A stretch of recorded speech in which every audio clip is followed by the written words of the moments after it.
dalam doa. Haleluya. Tuhan Yesus, kami ucap syukur Tuhan di hari yang spesial, hari Natal ini Tuhan. Kami boleh memperingati hari kelahiran-Mu Tuhan. Kami percaya Tuhan, hari ini hari yang luar biasa Tuhan. Dan saat ini Tuhan, ibadah kami adalah ibadah yang diberkati. Dan kami percaya Tuhan, apa yang kami lakukan, kami tidak sia-sia Tuhan. Semuanya untuk hormat kemuliaan nama-Mu Tuhan. Saat ini Kau persatukan setiap hati kami Tuhan. Saat ini bayangkan setiap hati kami, ampuni segala dosa perbuatan kami, baik yang kami lakukan dengan sengaja maupun tak sengaja, supaya kami boleh berkenan di hadapan-Mu, terlebih lagi boleh menyukakan hati-Mu Tuhan. Saat ini Tuhan, Kau proteksi segala kehidupan kami, keluarga kami, segala apa yang kami miliki yang kami tinggalkan. Kami mau serahkan semua ke dalam tangan-Mu. Saat ini kami buat bersatu hati. Jika kuasa kegelapan, roh jahat, kuasa kedagingan, segala dan perkenan di hadapan-Mu yang ingin mengganggu persekutuan kami dengan Engkau, saat ini kami mau bersatu hati. Kami patahkan hancurkannya di dalam nama Tuhan Yesus. Biarlah Tuhan, curahan kuasa Roh Kudus-Mu itulah yang memampukan setiap kami, sehingga kami pulang dari tempat ini, kami pulang membawa berkat, sukacita, damai sejahtera daripada-Mu. Oh, teringat teman-teman kami yang masih dalam perjalanan, Kau entarkan tempat ini yang sama. Juga mereka yang tidak bersakit saat ini, Engkau yang sanggup beri setiap hati mereka satu persatu, sehingga di lain waktu boleh bersama-sama berkumpul, beribadah, berpuji akan nama-Mu. Dan pujilah nama-Mu Tuhan, sebab Kau Allah yang luar biasa.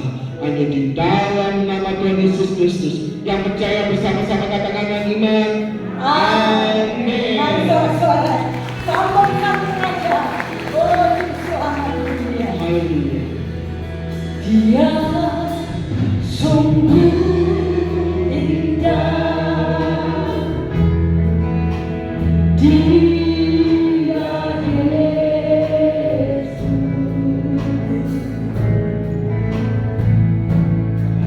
Dia ajaib, Dia mulia, Dia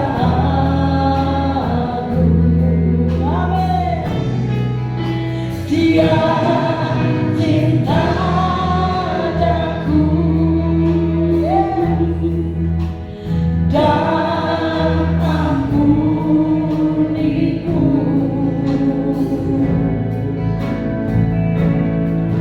bahkan rela berikan nyawanya untuk selamatkanku.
berjalan kebenaran yang dalam kehidupan itu Yesus nyatakan. Aku percaya amin, di dalam namanya ada keselamatan. Yesus jalan, Yesus kebenaran yang dalam kehidupan itu Yesus nyatakan. Aku percaya amin, di dalam namanya ada keselamatan. Maka kita hari glory hallelujah, glory hallelujah, glory hallelujah, glory hallelujah. Di dalam namanya ada keselamatan. Glory hallelujah, glory hallelujah, glory hallelujah, glory hallelujah, glory hallelujah. Di dalam namanya ada keselamatan. Sebentar, saudara. Saya lihat di sini ada yang masih biasa-biasa. Padahal Tuhan sudah luar biasa. Amin. Mana tepuk tangannya bagi Tuhan. Tuhan disenangkan, saudara. Glory hallelujah. Katakan glory hallelujah, glory hallelujah, glory hallelujah. Di dalam namanya ada keselamatan. Kami berlari, kami bersuka-suka dengan hati yang berdoa.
Penasehat Allah yang perkasa, siapa dia? Bapa yang kerajaan,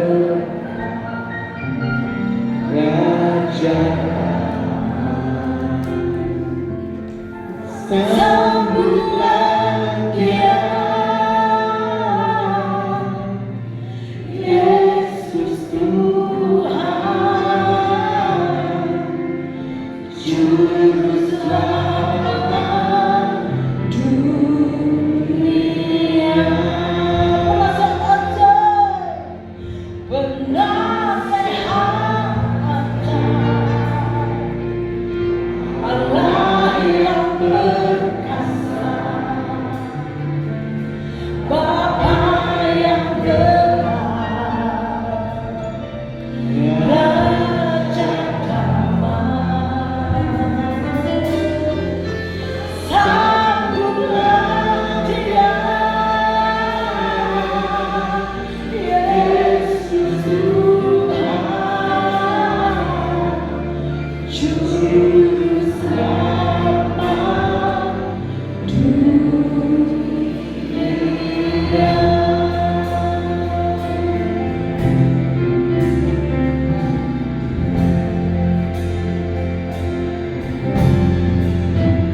Seorang anak telah lahir untuk kita, seorang putera diberikan.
Natal kelahiran Yesus Kristus Sang Juru Selamat yang membawa pengharapan buat setiap kami manusia yang berdosa. Terima kasih buat kasih yang telah Kau nyatakan di dalam kehidupan setiap kami. Terima kasih buat kesempatan pagi hari ini kami umat-umat Tuhan datang di rumah Tuhan. Telah kami sampaikan pujian sorak-sorai kami.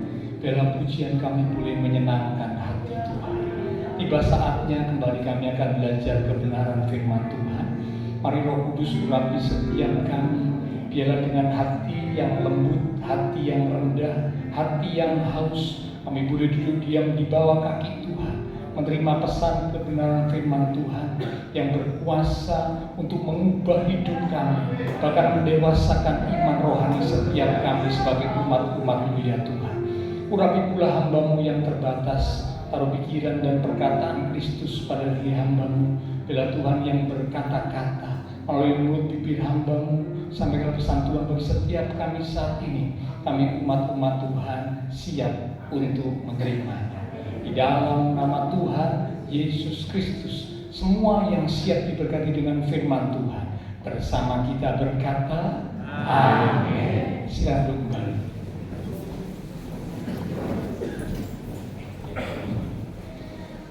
Shalom Bapak Ibu Saudara yang dikasih Tuhan, mengucapkan selamat Natal dan juga selamat menyongsong tahun yang baru ya. Suasananya beda karena kita boleh memperingati Natal bersama pada pagi hari ini. Oke, nah pagi hari ini kita akan sama-sama belajar kebenaran firman Tuhan. Biasanya saya pakai mimbar, tapi tadi karena ada tampilan dari anak-anak memuji Tuhan, mimbarnya digeser ya. Jadi saya tidak pakai mimbar, saya pakai saja stand sementara ya. Yang penting kita bisa tetap mendengar dan belajar kebenaran firman. Judul pertemuan firman Tuhan pada hari ini adalah Natal membawa pengharapan. Sekali lagi, Natal membawa pengharapan. Bicara tentang harapan, harapan sangat diperlukan oleh manusia yang hidup ya. Kalau manusia tidak punya pengharapan, maka hidupnya akan menjadi tidak bersemangat, tidak mampu bertahan, tidak punya gairah, tidak punya arah, dan tidak akan bisa mencapai sebuah tujuan. Tetapi ketika seseorang memiliki pengharapan, maka orang tersebut akan menjadi kuat bertahan. Orang tersebut tidak pesimis, tidak menyerah, tidak putus asa, meskipun ada tantangan kesulitan dihadapi. Orang tersebut akan memiliki gairah, semangat, bahkan memiliki arah, tujuan, karena adanya harapan. Dan harapan mampu mendorong seseorang untuk meraih ataupun memiliki sesuatu. Itulah kegunaan, fungsi, manfaat dari harapan. Nah, Natal membawa pengharapan bagi kehidupan manusia. Natal kelahiran Tuhan Yesus membawa pengharapan bagi hidup manusia. Nah, kita akan belajar pada pagi hari ini dari beberapa kisah yang kita lihat di dalam Alkitab, ya, kisah seputar Natal kelahiran Tuhan Yesus Kristus yang menunjukkan pengharapan apa saja yang diterima oleh beberapa tokoh Alkitab yang diceritakan di Alkitab yang kita akan belajar bersama. Yang pertama, kita buka dari Lukas pasal yang kedua di ayat yang pertama mulai sampai dengan ayat yang ke-7. Lukas pasal yang kedua di ayat yang pertama mulai. Perikopnya berjudul Kelahiran Tuhan Yesus. Pada waktu itu Kaisar Agustus mengeluarkan suatu perintah, menyuruh mendaftarkan semua orang di seluruh dunia. Inilah pendaftaran yang pertama kali diadakan sewaktu Kirenius menjadi wali negeri di Syria. Maka pergilah semua orang mendaftarkan diri masing-masing di kotanya sendiri. Demikian juga Yusuf pergi dari kota Nazaret di Galilea ke Yudea, ke kota Daud yang bernama Betlehem, karena ia berasal dari keluarga dan keturunan Daud, supaya didaftarkan bersama-sama dengan Maria, tunangannya yang sedang mengandung. Ketika mereka tiba di situ, ketika mereka di situ, tibalah waktunya bagi Maria untuk bersalin, dan ia melahirkan seorang anak laki-laki, anaknya yang sulung, lalu dibungkusnya dengan lampin dan dibaringkannya di dalam palungan, karena tidak ada tempat bagi mereka di rumah penginapan. Amin. Bapak Ibu kasih sekat ataupun beri tanda Lukas pasal 2. Nanti karena ada beberapa ayat yang lain yang kita akan lihat dari Lukas pasal yang kedua. Nah, kalau kita cermati pembacaan Lukas 2 ayat 1 sampai ayat 7 menunjukkan bahwa waktu itu tokoh utama yang berkaitan langsung dengan bayi Tuhan Yesus, karena waktu itu Maria mengandung bukan dari perbuatan manusia, tetapi mengandung karena karya Roh Kudus. Nah, saat Yusuf dan Maria dalam situasi Maria hamil cukup besar, mereka harus mengadakan perjalanan yang jauh dari kota Nazaret menuju ke Bethlehem. Kalau Bapak Ibu melihat di peta Alkitab, itu jarak yang cukup jauh. Waktu itu menempuhnya tidak bisa menggunakan kendaraan bermotor, karena belum ada kendaraan bermotor. Sepeda motor tidak ada, mobil juga belum ada, apalagi pesawat belum ditemukan, belum ada waktu itu. Yang ada cuma apa? Paling kendaraan yang ada itu hewan tunggangan seperti unta ataupun keledai. Tapi yang lain tidak ada. Nah, waktu itu perjalanan yang cukup jauh ditempuh oleh Yusuf dan Maria, karena mereka harus mendaftarkan dirinya di kota kelahiran, kota asal mereka, yaitu Bethlehem. Sedangkan mereka tinggal di Nazaret. Mereka harus kembali ke Bethlehem sesuai dengan perintah yang diberikan waktu itu. Nah, ini adalah sebuah tantangan bagi seorang wanita melakukan perjalanan yang jauh dengan transportasi yang sangat terbatas, hamil tua, perut yang cukup besar, melakukan perjalanan yang jauh. Tentu ini tantangan yang berat buat Maria, tapi mereka harus menjalaninya. Dan Alkitab mencatat mereka berdua bisa menjalani perjalanan yang jauh itu. Hal yang pertama, pengharapan yang pertama melalui Natal. Ketika Tuhan Yesus lahir ke dunia, Tuhan datang ke dunia memberikan atau membawa pengharapan, maka umat Tuhan yang pertama akan kuat menghadapi tantangan dalam kehidupan. Sekali lagi, kuat menghadapi tantangan dalam kehidupan. Tantangan yang dihadapi oleh Maria bukan hanya perjalanan yang jauh. Sampai di tujuan di Bethlehem, mereka tidak mendapat tempat atau rumah untuk menginap. Tidak ada. Wah, tentu ini tantangan yang lebih berat lagi. Selesai perjalanan jauh, saya percaya Maria sudah cukup payah, cukup lelah, karena hamil besar, perjalanan jauh ditempuh. Ternyata tidak bisa istirahat dengan baik, karena tidak ada rumah, tidak ada tempat untuk menginap. Rupanya semua tempat sudah terisi. Mengapa? Karena waktu itu ada orang lain juga, ada keluarga lain juga yang datang ke Bethlehem karena pendaftaran atau sensus waktu itu. Sehingga semua tempat, semua rumah untuk menginap sudah terisi. Nah, Bapak Ibu bisa bayangkan kalau satu ketika kita harus pergi ke sebuah tempat, entah itu rekreasi, entah itu karena mungkin tugas dari pekerjaan kantor, sampai di kota atau daerah tersebut, ketika kita mencari tempat menginap, entah itu hotel, entah itu losmen, entah itu resort dan sebagainya, ternyata semua tempat sudah terisi. Tidak ada satupun kamar yang kosong, karena mungkin ada acara di daerah atau kota tersebut. Tentu kita akan merasa kecewa, kita akan merasa lemah, kita akan merasa jengkel, marah, dan sebagainya. Karena sudah capek, sudah lelah dalam perjalanan, mau istirahat tidak ada tempat. Itulah yang dihadapi oleh Maria waktu itu. Tapi saya percaya kalau zaman sekarang tidak ada seperti itu. Karena semua sudah booking lewat Traveloka, lewat booking.com, sudah pesan duluan ya. Karena kalau belum pesan duluan, bisa jadi kita tidak dapat tempat, ataupun dapat tempat, tapi tidak seperti yang kita harapkan.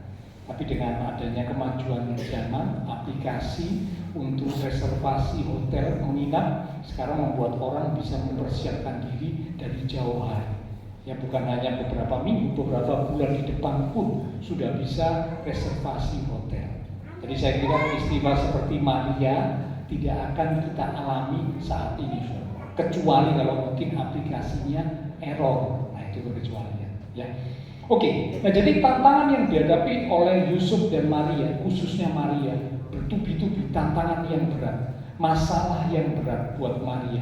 Sekali lagi perjalanan yang jauh dalam keadaan hamil besar, ditambah tidak ada rumah, tidak ada tempat untuk beristirahat, untuk menginap. Tentu ini menjadi satu tantangan yang besar buat mereka. Namun Yusuf dan Maria bisa menjalani itu semua tetap dengan kuat, dengan tabah. Hanya ada kandang. Dan ini terjadi sesuai dengan firman Tuhan, menggenapi firman Tuhan. Bayi Tuhan Yesus tidak dilahirkan di rumah, tidak juga dilahirkan di istana, namun dilahirkan di sebuah kandang. Dan bayi itu diletakkan di palungan, tempat minum dari hewan atau binatang, karena tidak ada tempat untuk menginap. Firman Tuhan digenapi. Ternyata tantangan kesulitan yang dihadapi oleh Yusuf dan Maria itu juga bagian dari penggenapan firman Tuhan. Supaya apa? Bayi Tuhan Yesus lahir di dalam kandang dan diletakkan di dalam palungan.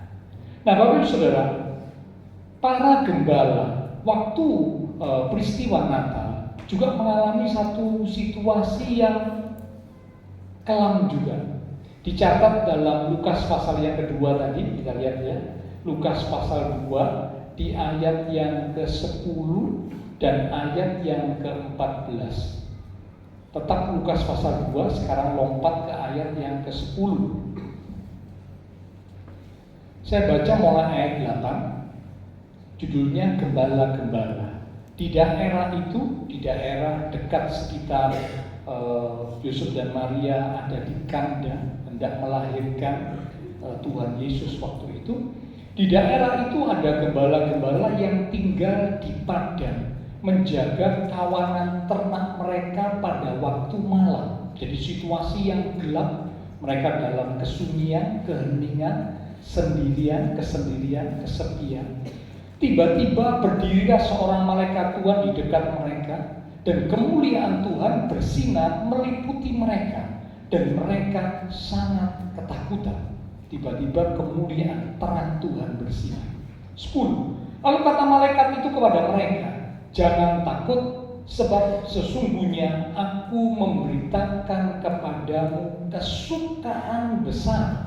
Bukan hanya kesukaan biasa, namun Alkitab berkata kesukaan besar untuk seluruh bangsa. Jadi kesukaan ini kesukaan yang besar, dan bukan hanya untuk satu orang atau golongan tertentu, tetapi kesukaan besar untuk seluruh bangsa. Berarti kesukaan yang luar biasa. Lompat ayat yang ke-14. Kemuliaan bagi Allah di tempat yang maha tinggi, dan damai sejahtera di bumi. Sekali lagi, damai sejahtera di bumi di antara manusia yang berkenan kepadanya. Ternyata tantangan kesulitan waktu itu bukan hanya dihadapi oleh Yusuf dan Maria saja. Ada golongan yang lain yang hidupnya juga mengalami tantangan. Mereka hidup dalam kehidupan yang keras, yaitu para gembala. Pekerjaan para gembala waktu itu ada pekerjaan yang dianggap remeh, dipandang rendah oleh banyak orang. Mereka harus menjaga kawanan ternak, dan menjaga itu bukan hanya pagi atau siang, tetapi juga sampai malam. tidak di kota, tetapi di padang, tempat yang jauh dari kota, tempat yang jauh dari keluarga. Sehingga mereka merasa sendiri, mereka merasa kesepian, mereka merasa tidak ada yang bersama dengan mereka. Dalam kesendirian, dalam kesepian, dalam kegelapan, tiba-tiba datanglah pesan Natal yang membawa kesukaan besar.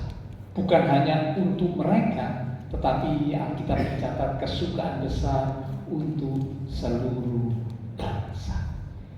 Dan dikatakan damai sejahtera dicurahkan oleh Tuhan, oleh Allah bagi manusia yang hidup berkenan kepadanya. Natal mengubah hidup yang kelam, hidup yang gelap, hidup yang diwarnai dengan tantangan, tetapi bisa menjadi hidup yang penuh dengan kesukaan, hidup yang penuh dengan damai sejahtera.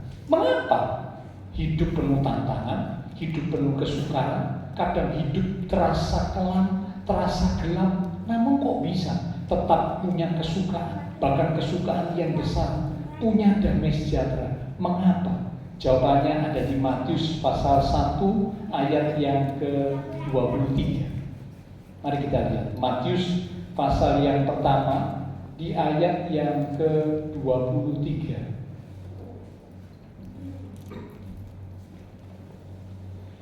Sesungguhnya anak darah itu akan mengandung dan melahirkan seorang anak laki-laki. Anak darah itu bicara tentang Maria yang masih perawan, karena memang tidak melakukan hubungan suami istri dengan Yusuf. Tidak, Maria tetap perawan, Maria tetap kudus. Itulah sebabnya Maria layak untuk dipakai, ya, melahirkan bayi Tuhan Yesus. Sesungguhnya anak darah itu akan mengandung dan melahirkan seorang anak laki-laki, dan mereka akan menamakan dia Immanuel, yang berarti Allah menyertai kita. Jadi jawabannya bagus saudara, mengapa di tengah kehidupan yang kelam, kehidupan yang gelap, diwarnai dengan berbagai macam tantangan, masalah, kesulitan, namun umat Tuhan bisa tetap punya kesukaan, punya damai sejahtera? Mengapa? Jawabannya dikatakan karena Immanuel, Allah beserta kita. Kalau Bapak Ibu Saudara dan saya disertai oleh Tuhan, luar biasa.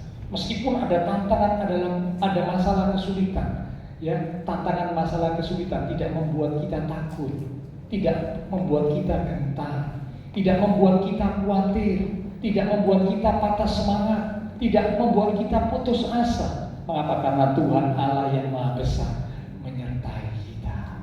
Waktu murid-murid menaiki perahu, ya, di atas danau, dengan tiba-tiba perahu yang mereka naiki itu ditimbus oleh gelombang angin yang begitu kuat menimbus perahu yang sedang dinaiki oleh para murid.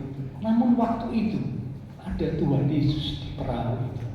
Dan singkat cerita, dalam keadaan yang benar-benar genting, keadaan yang benar-benar sangat darurat, perahu mereka hampir tenggelam. Mereka berkata, Tuhan, tolonglah kami binasa.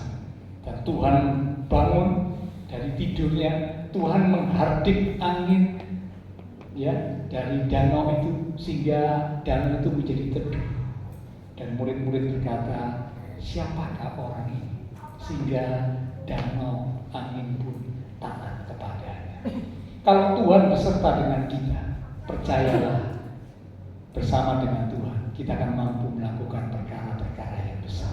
Bukan karena kita kuat, bukan karena kita hebat, namun karena Tuhan yang Maha Besar yang bersama kita.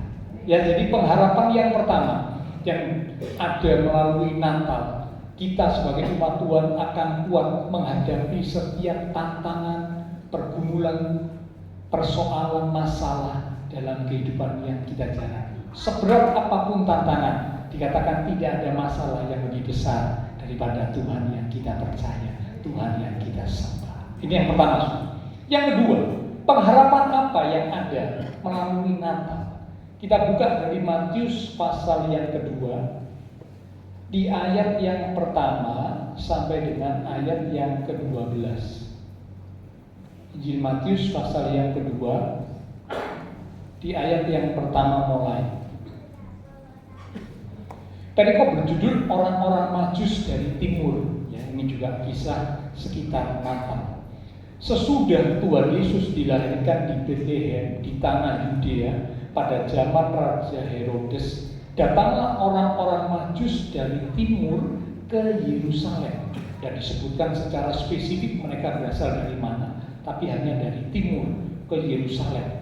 Yang pasti perjalanan mereka sangat jauh. Dan bertanya-tanya, di manakah dia, raja orang Yahudi yang baru dilahirkan itu? Kami telah melihat bintangnya di timur, dan kami datang untuk menyembah dia. Jadi mereka tahu seorang raja lahir karena mereka melihat bintang di timur. Bintang di timur itu pertanda bahwa seorang raja lahir. Nah, orang Majus ini adalah tokoh-tokoh atau cendekiawan yang ahli dalam soal perbintangan. Jadi Allah menyatakan ya rencananya, kehendaknya ya kepada orang Majus melalui bintang, karena memang mereka mengerti soal bintang. Tidak ditujukan kepada para gembala. Kalau bintang itu ditujukan kepada para gembala, tidak ada gunanya, karena para gembala tidak mengerti tentang perbintangan. Tapi ditujukan kepada orang-orang Majus yang memang mereka tokoh ahli dalam soal perbintangan. Lanjut, ayat yang ketiga. Ketika Raja Herodes mendengar hal itu, mendengar penyampaian dari orang-orang Majus tentang kelahiran seorang raja, terkejutlah ia beserta seluruh Yerusalem. Mengapa terkejut? Karena waktu itu orang Majus datang ke istana, ya. Nah, tidak ada kelahiran seorang raja di istana, tidak ada anak raja yang lahir, tidak ada. 4. Maka dikumpulkan oleh Herodes semua imam kepala dan ahli Taurat bangsa Yahudi. Lalu dimintanya keterangan dari mereka di mana Mesias akan dilahirkan. Mereka berkata kepadanya, di Bethlehem, di tanah Yudea. Karena demikianlah ada tertulis dalam kitab Nabi. Dan engkau Bethlehem, tanah Yehuda, engkau sekali-kali bukanlah yang terkecil di antara mereka yang memerintah Yehuda. Karena daripada mula akan bangkit seorang pemimpin yang akan mengembalakan umatku Israel. Lalu dengan diam-diam Herodes memanggil orang-orang Majus itu dan dengan teliti bertanya kepada mereka bila mana bintang itu nampak. Kemudian ia menyuruh mereka ke Bethlehem sesuai dengan informasi dari para tadi orang tokoh-tokoh imam kepala ahli Taurat dari orang Yahudi. Pergi dan selidikilah dengan seksama hal-hal mengenai anak itu, anak raja yang baru lahir itu, dan segera sesudah kamu menemukan dia, kabarkanlah kepadaku supaya aku pun datang menyembah dia. Ini tipu muslihat dari Herodes. Setelah mendengar kata-kata raja itu, berangkatlah mereka. Dan lihatlah, bintang yang mereka lihat di timur itu mendahului mereka hingga tiba dan berhenti di atas tempat di mana anak itu berada. Ketika mereka melihat bintang itu, sangat bersukacitalah mereka. Maka masuklah mereka ke dalam rumah itu dan melihat anak itu bersama Maria ibunya. Lalu sujud menyembah dia. Jadi kalau sudah perhatikan, para orang Majus datang bukan di kandang. Ya, jadi kalau ada yang berpikir bahwa orang Majus datang di kandang, itu keliru, itu salah. Karena itu sudah terjadi beberapa waktu kemudian, diperkirakan beberapa bulan kemudian dari kelahiran bayi Tuhan Yesus. Maka masuklah mereka ke dalam rumah itu. Jadi bukan ke dalam kandang ya, tapi dalam rumah. Dan melihat anak itu bersama Maria ibunya, lalu sujud menyembah dia. Mereka pun membuka tempat harta bendanya dan mempersembahkan persembahan kepadanya, yaitu emas, kemenyan, dan mur. Dan karena diperingatkan dalam mimpi supaya jangan kembali kepada Herodes, maka pulanglah mereka ke negerinya melalui jalan lain. Jangan ditutup ya, nanti kita lihat ada beberapa ayat berikut yang kita akan lihat juga di Matius pasal 2. Yang kedua, diceritakan tokoh orang Majus yang saya sebutkan tadi, cendekiawan. Nah, mereka datang ke tempat di mana sang raja lahir, ya, anak raja lahir. Tapi mereka nggak tahu. Itu mereka tahu hanya dari bintang di timur yang nampak. Dan dengan pengetahuan mereka tahu bahwa ada seorang anak raja lahir. Berangkatlah mereka menempuh perjalanan yang jauh. Namun sayang, mereka tidak terus memantau atau mengikuti bintang itu. Ketika mereka sudah sampai di tempat di mana Herodes bertahta, yaitu Yerusalem. Ini pusatnya Israel waktu itu ada di kota Yerusalem. Itu istana Herodes ada di situ. Nah, mereka langsung datang menuju ke Yerusalem dan kemudian menuju ke istana. Karena mereka berpikir secara pikiran manusia, pasti anak raja yang lahir itu di istana. Namanya saja anak raja. Tidak mungkin lahir di tempat yang biasa, tidak mungkin. Pasti di tempat yang khusus, tempat yang spesial, tempat yang mewah, tempat yang bagus. Pikiran mereka seperti itu. Namun ternyata tidak ada anak raja yang lahir di istana Herodes. Harapan yang kedua, saudara, kalau kita lihat, kita perhatikan melalui Natal membawa pengharapan. Yang kedua, harapan untuk mendapat bimbingan atau tuntunan dalam menjalani kehidupan. Harapan untuk mendapat bimbingan atau tuntunan dalam menjalani kehidupan. Orang Majus dibimbing, dituntun dengan adanya bintang di timur. Tapi sayang, setelah mereka melakukan perjalanan cukup jauh, mereka tidak terus mengikuti tuntunan bintang itu. Ya, sebenarnya bintang itu tetap nampak. Kalau Bapak Ibu lihat, ketika mereka sudah meninggalkan istana Herodes, fokus mereka jadi kembali terarah kepada bintang, tidak lagi kepada istana, tidak lagi kepada rumah yang megah, yang besar, tapi kepada bintang. Hanya mereka kelihatan, oh, bintangnya ada di sana. Dan mereka ikuti bintang itu. Mereka sampai di rumah, di tempat di mana bayi Yesus berada. Nah, ini bicara apa? Harapan yang kedua, melalui Natal, Tuhan ingin, Tuhan rindu untuk membimbing, menuntun langkah kehidupan setiap umatnya. Bapak Ibu Saudara dan saya tidak akan bisa melangkah dengan baik dan benar tanpa tuntunan Tuhan. Tidak akan bisa.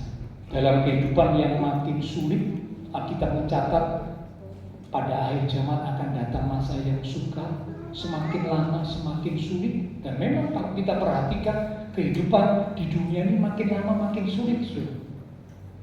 Ya, manusia jadi semakin egois, mencintai dirinya sendiri dengan karakteristik yang Bapak Ibu bisa baca di 2 Timotius pasal 3, karakteristik manusia akhir zaman: tidak tahu berterima kasih, suka memberontak, garang, tidak memperdulikan agama, berlagak tahu, dan sebagainya. Nanti baca sendiri. Otomatis kalau karakter manusia seperti itu, semakin banyak karakter manusia seperti itu, maka hidupnya akan semakin sulit. Itu otomatis. Karena apa? Semua mementingkan dirinya sendiri, tidak peduli dengan yang lain. Yang lain mau sulit, yang lain mau mati, yang lain mau bagaimana, terserah. Emangnya gue pikirin, katanya gitu. Yang penting aku, semua tertuju untuk aku. Ya, pemazmur berkata di Alkitab, kitab Mazmur itu dikatakan, si lintah berkata, ini untukku, dan yang ini juga untukku. Ya, jadi si lintah ini berkata, yang ini untukku, katanya. Yang itu dan untukku juga. Jadi semua ini dimiliki sendiri. Yang lain tidak dapat, tidak punya, tidak masalah. Yang penting saya. Nah, kalau karakteristik manusia seperti itu, karakteristik manusia di zaman, maka otomatis hidup akan makin sulit. Karena orang sudah tidak saling peduli satu dengan yang lain. Tapi saya percaya anak-anak Tuhan tidak seperti itu. Ya, kasih Kristus melalui Natal dialah memimpin, menuntun, dan menerangi hati kita, sehingga kita juga belajar untuk peduli dengan yang lain. Dimulai belajar latihan dari peduli dengan keluarga, lingkup yang kecil, ya. Kita nggak mungkin bisa peduli dengan orang yang ada di Afrika sebelum kita peduli dengan keluarga, saudara, kita peduli dengan keluarga. Suami peduli dengan istri, istri peduli dengan suami, orang tua peduli dengan anak-anak, anak-anak peduli dengan orang tua, saudara peduli dengan saudara. Saudara, kepedulian itu ada dalam hidup kita. Kalau kepedulian tidak ada, kita akan jadi seperti orang di luar sana yang membuat hidup ini semakin sulit dan sukar. Karena apa? Keegoisan manusia. Nah, mari kita tumbuhkan ya rasa kepedulian, minta kasih Kristus menguasai hati dan pikiran kita, sehingga kita belajar peduli kepada sesama. Ya, bukan hanya untuk diri kita, seperti si lintah yang berkata untukku dan untukku, tetapi kita belajar peduli, mengasihi sesama seperti kita mengasihi diri kita sendiri. Latihannya mulai dari keluarga. Ya, dilatih. Kalau keluarga sudah, latih dalam skop yang lebih luas, keluarga besar. Kalau keluarga besar sudah, latih dalam skop yang lebih luas lagi, masyarakat sekitar kita. Dilatih. Mungkin sesama teman seiman, saling memperhatikan, saling mempedulikan. Itu satu hal yang baik. Oke, nah kita kembali. Jadi pada waktu itu, orang Madian sebenarnya sudah mendapat bimbingan tuntunan dari bintang yang mereka nampak.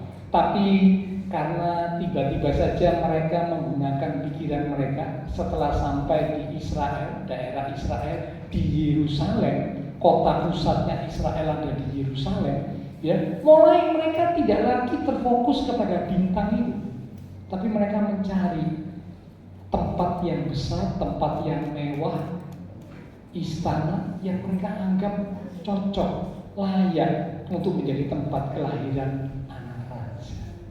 Sangat disayangkan, kadang-kadang ada umat Tuhan yang seperti itu.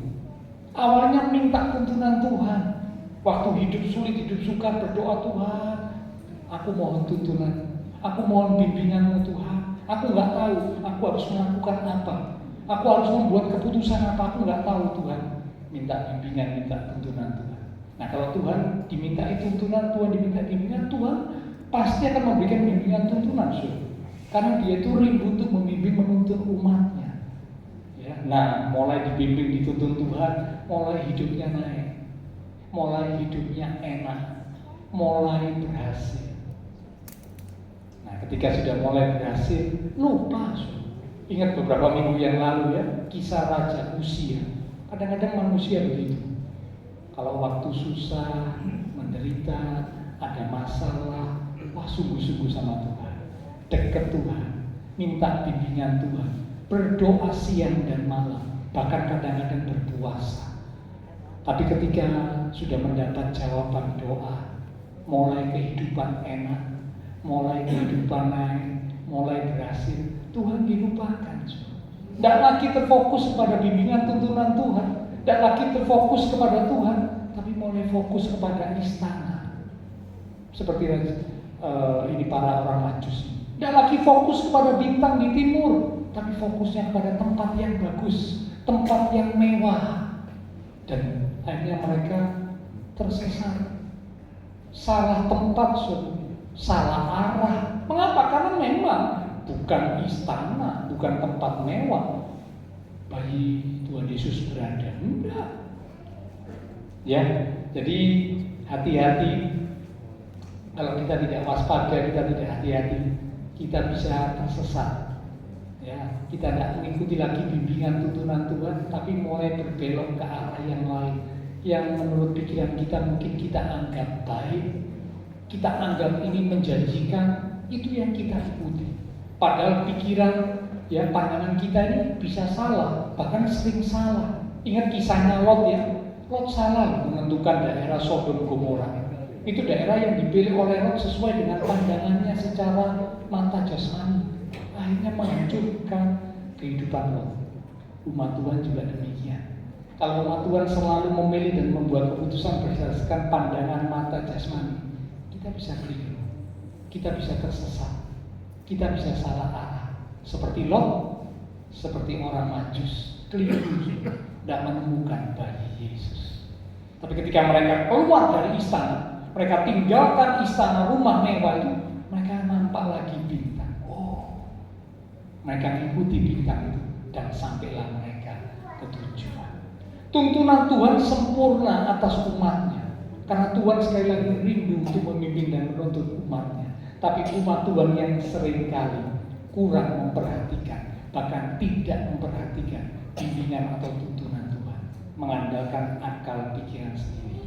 Sebab itu Alkitab berkata, diberkatilah orang yang mengandalkan Tuhan, yang menaruh harapannya pada Tuhan.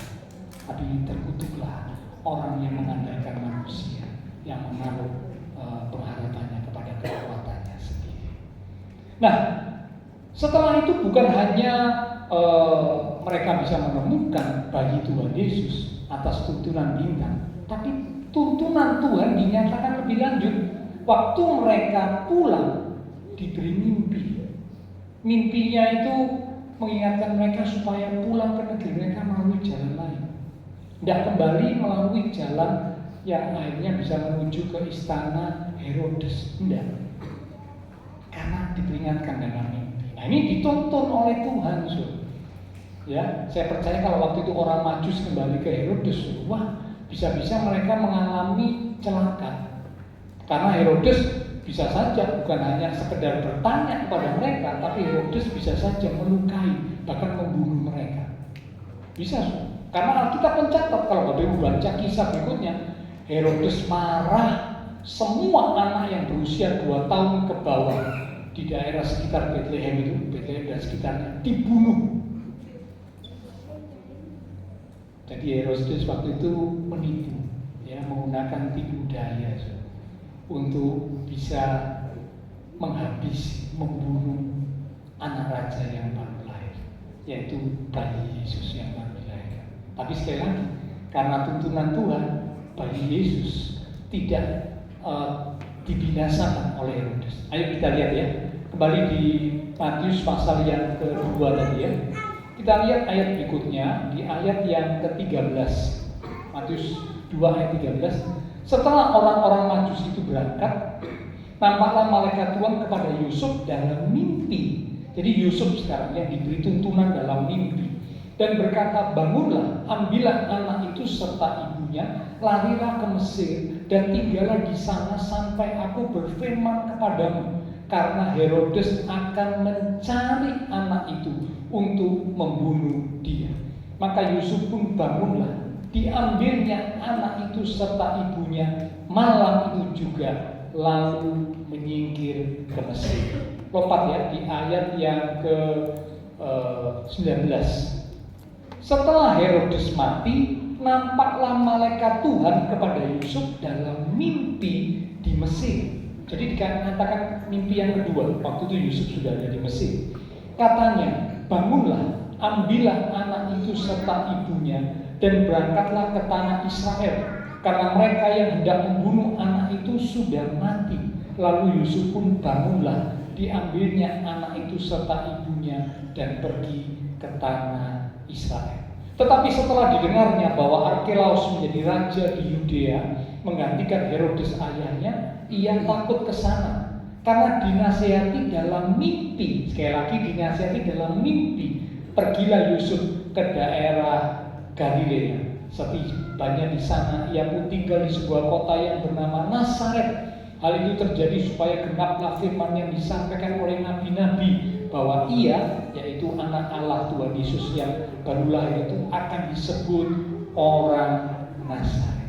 Kita lihat ternyata dalam peristiwa Natal bukan hanya orang Majus yang dituntun oleh Allah, tetapi Yusuf pun dituntun oleh Allah. Sampai dalam beberapa kali tuntunan. Tuntunan yang pertama dalam mimpi disuruh mengungsikan bagi Yesus, dan setelah diungsikan Yusuf taat, bagi Yesus selamat. Karena kalau andai kata waktu itu bayi Yesus ada di kota Bethlehem, ikut mati sudah. Karena semua anak di bawah 2 tahun harus dibunuh. Ya, tapi karena Yusuf taat kepada tuntunan, selamat. Setelah itu kurang lebih 2 tahun kemudian dapat tuntunan lagi, suruh kembali ke Israel karena Herodes sudah mati. Kembalilah ini Yusuf dan Maria dengan bayi Yesus ke Israel. Awalnya Yusuf hendak kembali ke Bethlehem, kota yang mereka tinggalkan itu. Tapi kemudian dapat tuntunan lagi, jangan ke Bethlehem, disuruh masuk ke Nazaret. Nah, ini menggenapi firman Tuhan. disebut orang Nazaret. Tuhan Yesus akan disebut orang Nazaret, bukan orang Bethlehem, tapi orang Nazaret karena dibesarkan di Nazaret. Ya. Nah, jadi harapan yang kedua melalui Natal, harapan untuk mendapat bimbingan, tuntunan dalam kehidupan ini. Kalau Bapak Ibu Saudara saya hendak melangkah, sebelum melangkah, mari sama-sama kita minta bimbingan tuntunan Tuhan. Apapun itu, dalam soal keputusan yang besar, apalagi saudara, keputusan yang kecil pun belajar untuk melibatkan Tuhan, apalagi keputusan yang besar. Ya, tentu kita harus melibatkan Tuhan. Yang ketiga sekarang, yang terakhir. Harapan yang ketiga, harapan yang pertama, kuat menghadapi tantangan dalam kehidupan karena Tuhan beserta kita. Harapan yang kedua, mendapat bimbingan, tuntunan dalam kehidupan sehingga tidak salah melangkah, tidak salah membuat keputusan. Yang ketiga, yang terakhir, harapan yang didapat melalui Natal. Kita buka Lukas pasal yang kedua di ayat yang ke-29 sampai dengan ayat yang ke-30. Lukas pasal 2 ayat 29 mulai. Sekarang Tuhan, biarkanlah hamba-Mu ini pergi dalam damai sejahtera sesuai dengan firman, sebab mataku telah melihat keselamatan yang daripada. Kalau Bapak Ibu baca ayat-ayat di atasnya, kata hamba-Mu ini bicara tentang seorang yang bernama Simeon. Simeon ini dicatat adalah seorang yang benar, seorang yang saleh, seorang yang menantikan datangnya Mesias, Juru Selamat.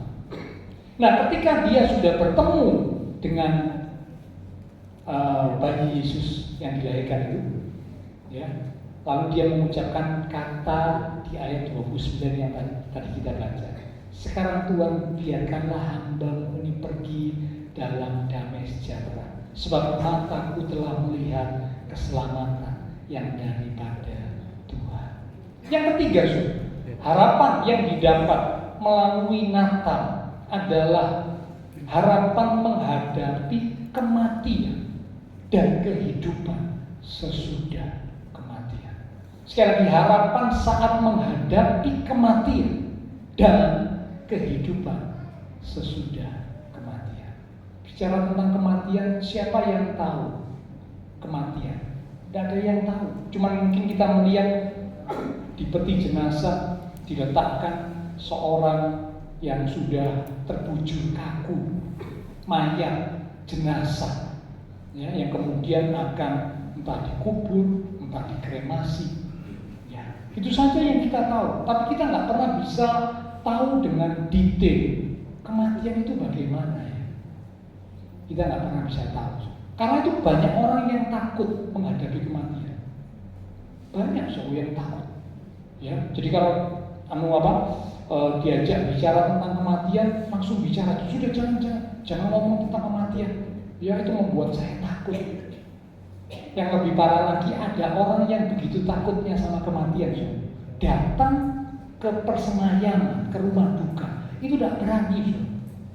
Wah, saya pikir ini konyol juga ya. Tapi ada orang seperti itu, datang ke persemayaman jenazah, rumah duka, tidak berani. Andai kata datang karena mungkin itu keluarga terpaksa berdiri jauh-jauh, ya, suruh datang mendekat ke peti mati, tidak berani, ketakutan. Takut apa? Takut mati, takut menghadapi kematian, takut membayangkan tentang kematian. Ada orang-orang, bahkan banyak orang-orang yang seperti itu. Bagaimana dengan Bapak Ibu dan saya? Apa kita tergolong orang-orang yang seperti itu? Kalau kita tergolong orang-orang seperti itu, kita harus berubah. Natal membawa pengharapan. Pengharapan saat kita menghadapi kematian. Kita bisa berkata kepada Tuhan, kepada Allah, seperti Simeon berkata, sekarang Tuhan, biarkanlah hamba-Mu ini pergi dalam damai sejahtera, sebab mataku telah memandang keselamatan yang dari Tuhan. Kematian bukan lagi menjadi satu momok yang menakutkan, bukan lagi menjadi satu keadaan yang mencekam, tapi kematian dikatakan menjadi sesuatu yang disambut dengan penuh kesukaan, karena telah melihat keselamatan yang Tuhan sediakan. harapan menghadapi kematian, pergi dalam damai sejahtera. Ya, Natal dikatakan telah lahir bagi kita juru selamat. Itu di Lukas pasal 2 ayat yang ke-11. Bapak Ibu tulis saja ya, Lukas 2 ayat yang ke-11. Dikatakan telah lahir bagimu juru selamat. Simeon berkata, aku telah melihat keselamatan yang dari Tuhan saat melihat bayi Yesus. Karena memang bayi Yesus itu adalah juru selamat yang akan menyelamatkan manusia, umatnya dari dosa mereka.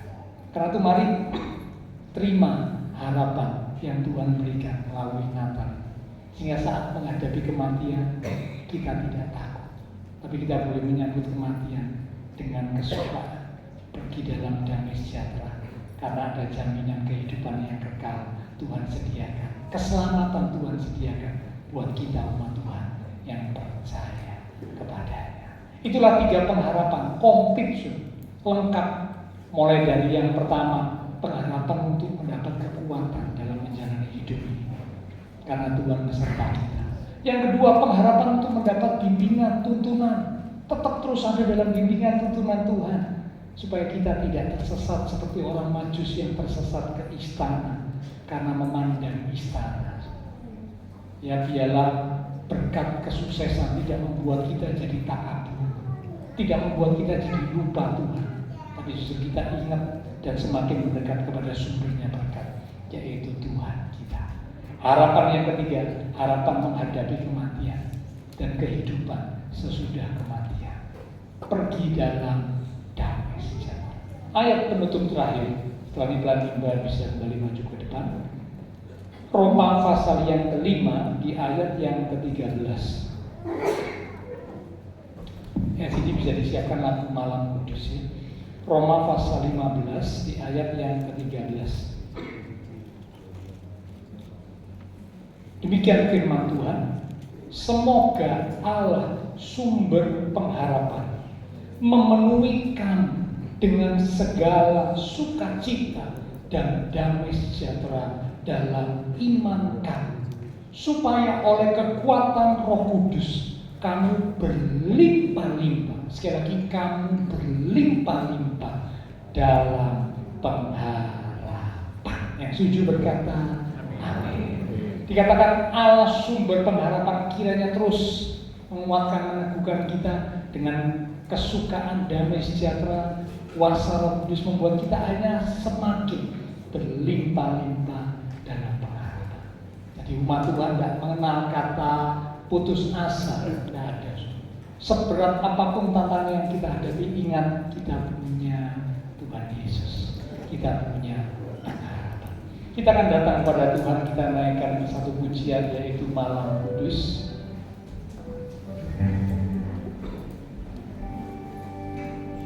Bisa ditampilkan di LCD karena ada 3 bait ya. Sama-sama saya mengundang Bapak Saudara bangkit berdiri. Meskipun mata kita tidak terkejam karena kita melihat kata-kata yang ada di LCD, namun kita hayati kata-katanya. Ialah di peringatan Natal boleh mengingatkan kita akan kasih Tuhan yang besar dan ajaib yang telah dinyatakan dalam hidup kita, dan kasih-Nya boleh menerangi langkah hidup kita, membimbing menuntun langkah hidup kita, melewati berbagai macam hal. Kita boleh tetap kuat bertahan, kita keluar sebagai pemenang, akan menyambut menyongsong keselamatan yang Tuhan sediakan buat kita yang percaya. Kita katakan bersama lagunya.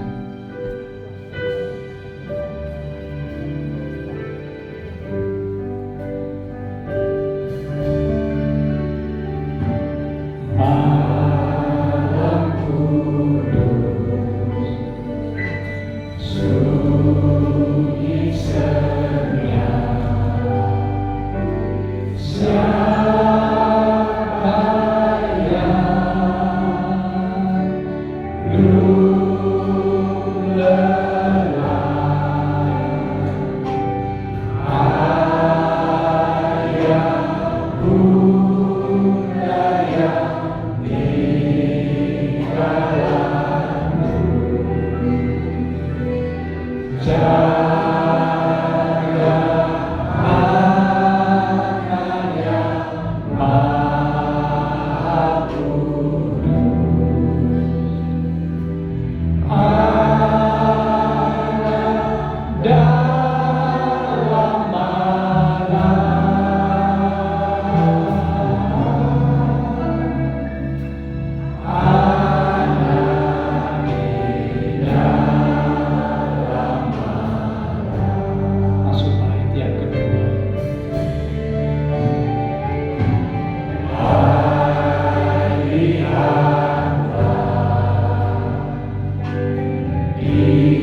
Sekarang masuk bait yang ketiga.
Terpujilah nama Tuhan, Bapa yang kekal, penasehat ajaib, Raja damai, yang pada pagi hari ini memberkati kami sekalian. Kami bersyukur kami memiliki juru selamat yang membuat dalam kehidupan ini, walaupun banyak tantangan, masalah, pergumulan yang kami hadapi, tapi firman-Mu yang hidup dan berkuasa pagi hari ini telah datang kepada kami setiap pribadi lepas pribadi, sehingga kami menghadapi apapun dalam hidup ini, terutama dalam tahun yang akan datang, yang banyak orang mengatakan banyak kesulitan, tantangan, masalah, pergumulan yang makin berat.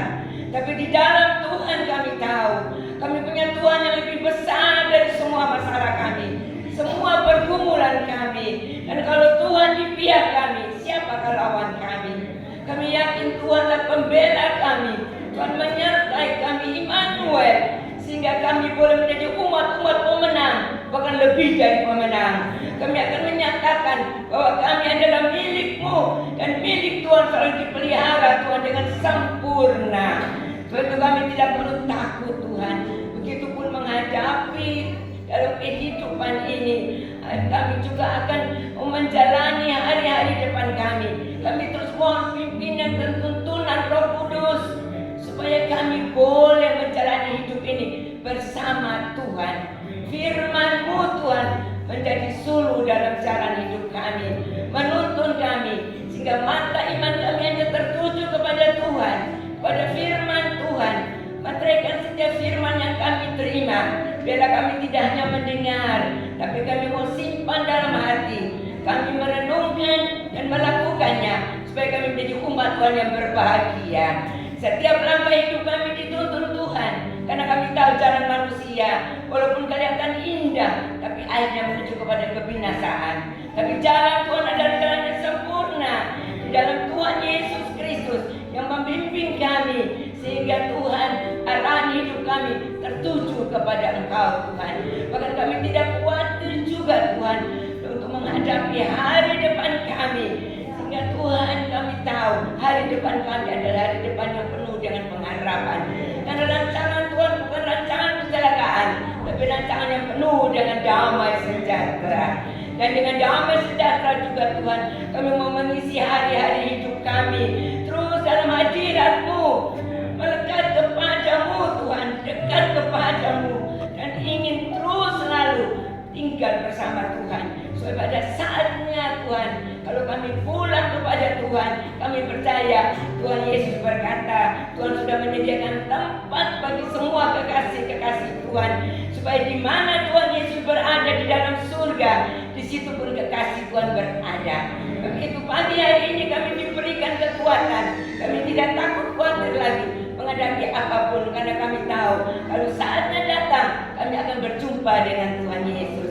Terutama pada Tuhan Yesus datang pada kali yang kedua, kami akan sambut Tuhan sebagai Raja di atas segala raja, bukan bayi, tetapi Raja di atas segala raja yang berdaulat atas hidup kami, yang menguasai kami, seluruh hidup kami. Engkaulah yang menjadi Tuhan pemimpin dalam hidup kami.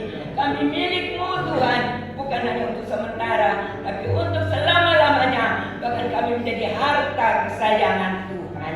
Terima kasih Bapa, menerangkan firman kebenaran. Biarlah Tuhan yang kami terima pada pagi hari ini, berkat Natal firman Tuhan yang kami terima, itu terus mengawali hidup kami memasuki tahun yang baru. Bersama-sama Tuhan, kami percaya ada janji yang indah yang Tuhan siapkan, dan tidak ada satupun janji Tuhan yang tidak tergenapi, karena pengharapan kami kepada Tuhan tidak pernah dikecewakan. Pengharapan kami kepada Tuhan berikan kami damai sejahtera, sukacita surgawi, damai Natal terus mengalir dalam hidup kami, dalam rumah tangga kami, keluarga kami. Hubungan dipulihkan, hubungan suami istri, orang tua dan anak, mertua dan menantu, saudara dan bersaudara. Pulihkan Tuhan, satukan dalam ikatan kasih-Mu, sehingga Tuhan dalam ikatan kasih Tuhan menjadi dasar dari kehidupan iman kami. Terima kasih Tuhan, kami serahkan segala pujian, hormat, syukur, kemuliaan, kebesaran bagi-Mu. Engkau berkati hamba-Mu Bapak Gembala yang sudah menyampaikan firman-Mu. Biarlah Tuhan urapan Tuhan terus mengalir atas hamba-Mu dan membawa kami jemaat Tuhan menuju kepada kedewasaan rohani. Terima kasih Tuhan. Inilah doa syukur kami dalam nama Tuhan Yesus Kristus. Kami berdoa. Haleluya, haleluya, amin. Tetap kami berdiri, Bapak Ibu Saudara. Nanti minggu depan 29, hari Minggu ya, itu kita tetap ada ibadah. Ini hari Rabu, di hari Minggu tetap ada ibadah menjelang akhir tahun ya. Kami doakan juga buat mungkin ada Bapak Ibu Saudara yang hendak pergi, kiranya Tuhan melindungi menyertai sampai kembali dengan selamat. Nanti tanggal 4 Januari, Natal Sekolah Minggu, itu mengadakan acara kunjungan ke panti asuhan. Ya, terima kasih buat dukungan doa, dukungan dana dari Bapak Ibu Saudara yang akan dibagikan oleh anak-anak sekolah minggu ke anak-anak yang ada di panti asuhan. Ya, mengadakan acara Natal di panti asuhan tanggal 4 Januari pada hari Sabtu. Ya, oke. Nah, nanti kalau pulang, saya berharap Bapak Ibu Saudara bisa bergantian keluar mulai dari belakang, karena kita akan menerima berkat Natal supaya tidak berdesak-desakan, mulai dari belakang lebih dahulu secara teratur gitu ya, sampai nanti yang lebih ke barisan yang depan dan selanjutnya ya. Oke, kita akan satu dalam doa. Sekali lagi kita akan tutup dalam doa ibadah pada pagi hari ini. Terima kasih Tuhan, kami percaya semua kami yang hadir diberkati Tuhan. Biarlah berkat damai dan sukacita Natal itu melimpah di dalam kehidupan setiap umat-umat-Mu ya Tuhan. Diberkati iman rohani, diberkati keluarga rumah tangga, diberkati usaha pekerjaan, diberkati studi sekolah, diberkati kesehatan kami, bahkan diberkati masa depan kami. Terima kasih Tuhan. Kami berdoa buat semua yang sudah melayani, persembahan yang dipersembahkan, apapun yang dilakukan setiap umat-Mu, karena mengasihi Engkau, Allah sumber segala berkat akan memberkati kembali dan terus memakai kehidupan kami untuk kami boleh lebih lagi memuliakan Tuhan. Kami berdoa buat teman-teman seiman kami yang tidak bisa hadir. Kalau ada mereka yang sakit, Tuhan jamah, Tuhan berikan kesembuhan di dalam nama Tuhan Yesus Kristus. Yang lemah Tuhan kuatkan, yang susah Tuhan hiburkan, yang sedang menghadapi masalah, biarlah kiranya iman mereka tetap teguh untuk menantikan pertolongan Tuhan dengan satu keyakinan bahwa pertolongan Tuhan selalu dinyatakan tepat pada waktunya. Demikian juga umatmu yang bepergian ataupun yang akan bepergian dalam masa liburan, lindungi sertai mereka dimanapun mereka berada sampai kembali dengan selamat.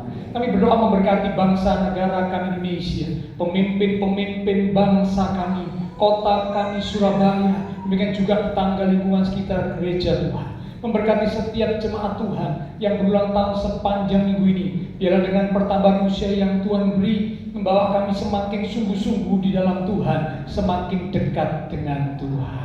Terima kasih Tuhan, setelah selesai ibadah kami akan bisa satu dengan yang lain, kembali ke aktivitas kami, kembali ke keluarga rumah tangga kami. Biarlah segala berkat, anugerah, damai, sukacita yang melimpah dari Allah Bapa Surgawi, kasih Tuhan Yesus Kristus dan persekutuan dengan kuasa Roh Kudus akan terus memimpin menuntun langkah kehidupan setiap kita.